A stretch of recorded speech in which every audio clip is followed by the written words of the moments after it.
নির্বাচন কমিশন গঠনের সার্চ কমিটির কাছে কয়েকশো নাম জমা দিয়েছে নিবন্ধিত রাজনৈতিক দলগুলো এবং জানা গেছে বিএনপি 10 জন, জামাতে ইসলামী 8 জন, নাগরিক ঐক্য 5 জনের নাম প্রস্তাব করেছে।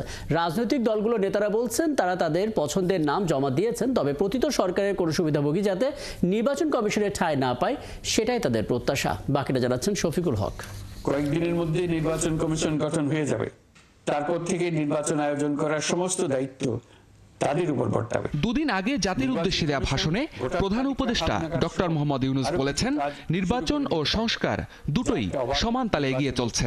নির্বাচন কমিশন গঠনে শিগগিরই নাম প্রস্তাব করবে সার্চ কমিটি।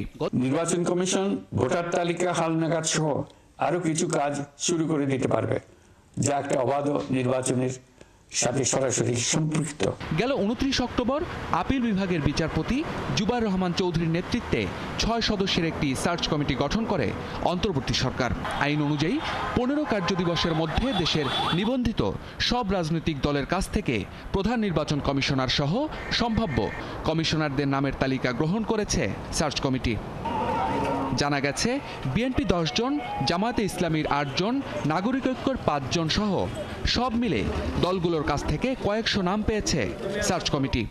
রাজনৈতিক দলগুলোর নেতারা বলছেন তারা তাদের পছন্দের নাম জমা দিয়েছেন। পতিত সরকারের কোনো সুবিধাভোগী যাতে নির্বাচন কমিশনের ঠাঁই না পায় সেটাই প্রত্যাশা তাদের। অভিজ্ঞতা এবং যাদের একটা দূরদৃষ্টি আছে এবং এরকম একটা জটিল গুরুত্বপূর্ণ সময়ে নির্বাচনটাকে নেতৃত্ব দিতে পারবেন এরকম চৌকস, অভিজ্ঞ এবং এরকম মেরুদণ্ড সম্পন্ন ব্যক্তিবর্গকে নিয়ে আমরা নির্বাচন কমিশন।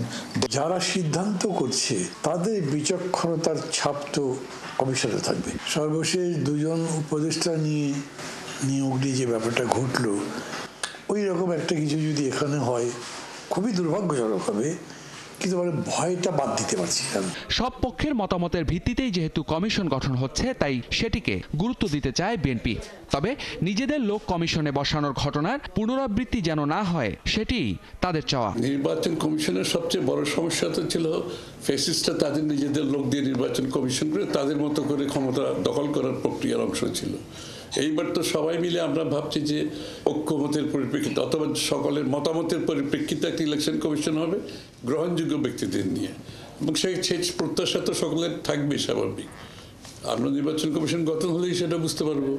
নিয়ম অনুযায়ী সার্চ কমিটির প্রস্তাবিত 10 জনের নাম থেকে 5 জনকে বেছে নিয়ে নির্বাচন কমিশন গঠনের নির্দেশ দিবেন রাষ্ট্রপতি।